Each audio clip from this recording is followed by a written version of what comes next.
Il-Prim Ministru Robert Abela huwa fdat 19.5% aktar mill-kap tal-Oppożizzjoni Bernard Gregg. Dan ħareġ minn stħarriġ tal-opinjoni pubblika li għamel l-istatistiku rinamat Dr. Vincent Marmara u li ġie ppubblikat fuq il-Gazzetta It-Torċa. L-istħarriġ sar fost 600 persuna u sar bejn nhar it-Tnejn u l-Ħamis li għadda u wera illi 52.7% tal-elettorat jafdaw lill-Prim Ministru Robert Abela u 33.2% għandhom fiduċja fil-kap nazzjonalista Bernard Gregg. 11.9% oħra jieġbu li m'għandhomx fiduċja f'ħadd miż-żewġ mexxejja tal-partiti il-kbar jew illi ma jafux.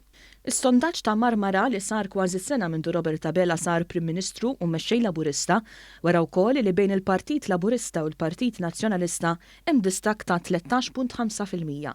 Fil-fatt, dawk li wieġbu għall-istħarriġ meta mistoqsija jekk issirx elezzjoni għada lil min jivvutaw, 55.5% għażlu lill-Partit Laburista u 42% għażlu lill-Partit Nazzjonalista. Dan id-distakk ifisser madwar 40,000 vot bejn iż-żewġ partiti imsemmija.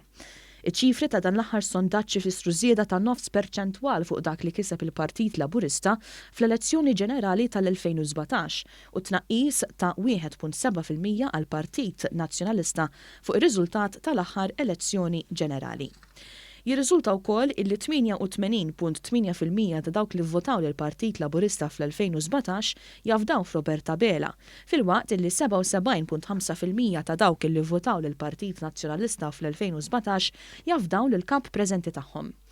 Fid-dawl ta' dan ġie spjegat kif ir-retention, jiġifieri kemm partit kapaċi żomm il-votanti tiegħu miegħu, hija ferm aktar b'saħħitha għall Partit Laburista milli għall Partit Nazzjonalista.